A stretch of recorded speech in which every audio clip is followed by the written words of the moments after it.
Yo, what's going on, people? I'm sitting here in a hotel room in Atlanta, Georgia, home of the Hawks, a basketball team not too many people care about. They got a lot of up-and-coming rookies. Pay attention to Mr. Collins. He's going to be a good look. But being a New York Knicks fan, I've had to hear a lot over the past hour or so on Twitter about Jimmy Butler being or wanting a trade out of Minneapolis. My main man, James, reported it. It's really no new news. We've been hearing about this, it seems like, since last season, that Jimmy Butler wasn't happy with Andrew Wiggins. He wasn't happy with Karl Anthony Towns. Those dudes don't get along. Jimmy Butler's like, yo, I'm 30 years old. It's time for me to bail. I need to go somewhere where I can win and set up the rest of my career, or the final stage of my career. And people are asking me what I think about him joining the Knicks. The Knicks should go get him. He would be a missing piece to the Knicks. The Knicks would be a playoff team. Yeah, probably, maybe, but that's best case scenario if the New York Knicks were to go ahead and get Jimmy Butler. If I'm the New York Knicks, this is a development year. Why do I bring in a 30-year-old Jimmy Butler? If Jimmy Butler comes on the Knicks today, right now, he'd be the best player on the squad. We know he's an all-star. He can play on both sides of the court, offense and defense, but he's not that great of a player where he's going to push them over the edge. The Knicks need to go out there and develop talent, okay? You would have, in a best-case scenario, Jimmy Butler, Kevin Knox, and a returning Kristaps Porzingis. And in my opinion, that's still not enough to go out there and compete in the Eastern Conference this year, let alone next year. Why are you going to handcuff yourself? If you bring on Jimmy Butler, you're going to have to get rid of a Tim Hardaway Jr. You're going to have to get rid of a Courtney Lee. But most importantly, you are most definitely going to have to get rid of a first-round draft pick. And that's been a mistake that the New York Knicks have done for the past 20 damn years. And it's why they're always running in place. It's why they can never win. They're always looking for shortcuts. And the New York Knicks this time, wait a year. We saw that with Carmelo Anthony. Dolan was so scared that Carmelo Anthony was going to go to the Brooklyn Nets that he traded all of the young assets just to get Carmelo Anthony, and they really only had one good year and one good run out of him, and then they got stuffed by the Indiana Pacers. The Knicks don't need to do that this time around with a 30-year-old Jimmy Butler. This needs to be a year for Kristaps Porzingis to come back healthy. This needs to be a year for Kevin Knox to go out and prove himself. He's already going to have to share shots with all of the other guards that are out there. But there's no reason that in Kevin Knox's first year that he has to share touches with Jimmy Butler, and that the New York Knicks would likely have to give him an extension right out the gate. Let Kevin Knox ball out this year. Let Kristaps Porzingis come back this season, some type of healthy, and then let's talk about what can be done next offseason. If Jimmy Butler is off the books, then so be it. He's not the best player in the NBA. He's not going to be the last good player to come through in the NBA. And the Knicks have enough young assets. Develop those instead of switching them out for a 30-year-old star.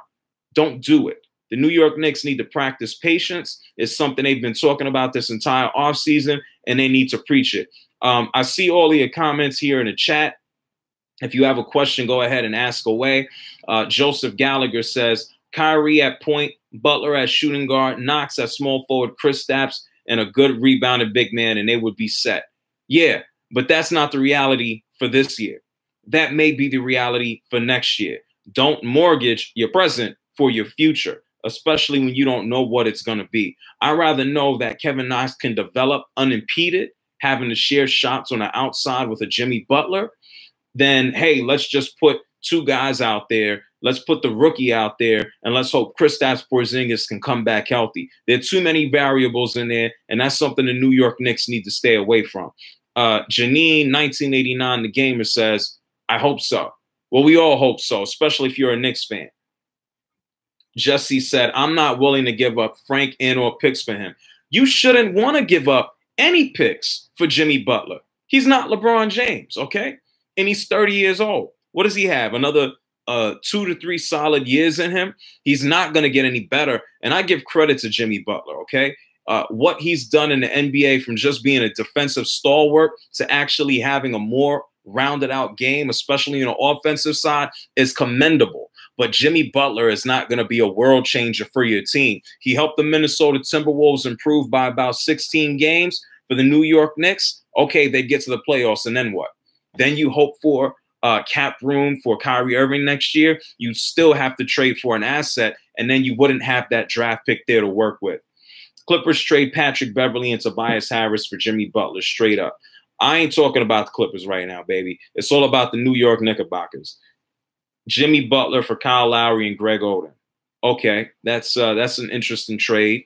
You've been playing in that NBA 2K dream machine a little bit longer there. If the Knicks trade Lee for Butler, I do it.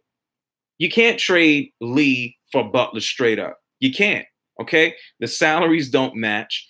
And then if I'm the Minnesota Timberwolves, this is an all-star here.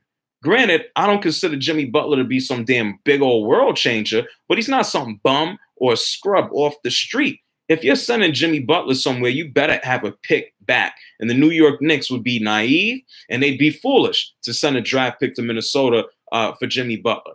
But at the same time, that's not something that the New York Knicks have been afraid to do. They have a history of being foolish. And at this point in time, it's probably something they need to stay away from. Okay, the New York Knicks need to practice patience. This should be the year of Kevin Knox. This should be the year of Frank Ntilikina. Let the value of Frank Ntilikina go up if you want to trade him in a year or two, or if you don't want to necessarily extend out his rookie contract. The New York Knicks will get better by letting their young players play, by accumulating these assets and letting this year play out. New York Knicks fans need to get off the damn high horse about this is what we need right now. We need to compete for this right now. How about you play this year out, you develop your assets that you have, you bring in more assets, and then you're able to trade and bring in stars to help push the process along. No need to rush. Look, the New York Knicks need to treat this like sex, okay? This year strictly needs to be foreplay for the New York Knicks. Stop rushing into things, trying to get the big old bang and a big orgasm. Take your damn time. And on that note, I don't know what else I possibly can say. I just equated the New York Knicks to treating their season like having sex. I think at the end of the day, I'm just going to take your questions from here on out. What up, David Murphy? Oh, and by the way, people, JRSportBrief on Instagram. Hit me up on Instagram. If your page is dope, I'm definitely going to add you back. I'm in front of my IG right now. And then you can also message me. I'll answer your questions on Jimmy Butler. Yeah, it may be too bright or whatever, but that's my IG. Add me on IG, JRSportBrief. Let me take some of your questions right now. Asian Pikachu says, honestly, the Knicks don't have anybody to trade. I mean, only ones I see worth of being traded are Cantor, Noah, Tim Hardaway. Kyle O'Quinn is not a member of the New York Knicks.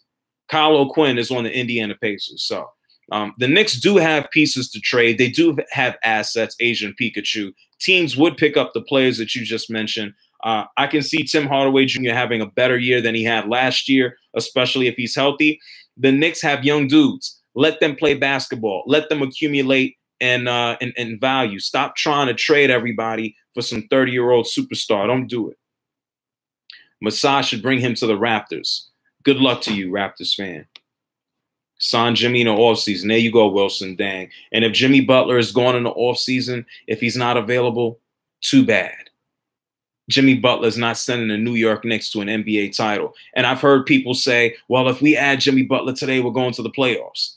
Is that the goal for the New York Knicks, just to get to the playoffs? I think the goal for any team should be to develop, get better, and actually progress towards playing for an NBA title, going to the finals. Going to the playoffs shouldn't be good enough for anybody. Going to the playoffs is good if I'm an owner and I just want to, people are messaging me, and I just want to make money, okay? If I want my building to be full, if I want my building to be packed, that's what going to the playoffs is good for. It's not good. Got to tell people, leave me alone. It's not good if you actually want to develop a team. It takes time, okay? Kevin Knox is hella raw. Exactly. And Kevin Knox should have time to develop without having to share shots with Jimmy Butler. How about that? Isn't Porzingis out until December? Who knows how long Kristaps Porzingis is out? He may be out December. He may be out January, February, whatever the case may be. Kristaps Porzingis, they shouldn't just bring. And then if Kristaps Porzingis is out for a while this season, What the hell are you? Now you have Jimmy Butler and Kevin Knox. What the hell good does that do anybody? Nothing. The Knicks need to keep their assets. Madison Square Garden is full every game. It damn near is, because you have a lot of basketball tourists who come. You have a lot of basketball fans who come. And that's the reason why the Knicks have been able to be so damn bad for so long, because that building is filled up. This is something I've said on radio plenty of times. This is something I've said on television plenty of times. If Madison Square Garden was another venue in another market, the NBA would be able to put their thumb down on it and say, hey, y'all are being dicks right now. You're being assholes. Stop doing it. Yeah, the Knicks do have plenty of raw guys, plenty of raw gems who need to be developed, who need to be built, and that don't need to be impeded by a 30-year-old all-star who's not going to get that much further over the damn hill. Yo, I'm going to holler at y'all later. Hit me up on Instagram, JRSportBrief. People are blowing my phone up. Y'all take it easy. Much love. Hit me up on IG. Make sure you subscribe if you watch me for the first time. The Knicks need to be patient, damn it.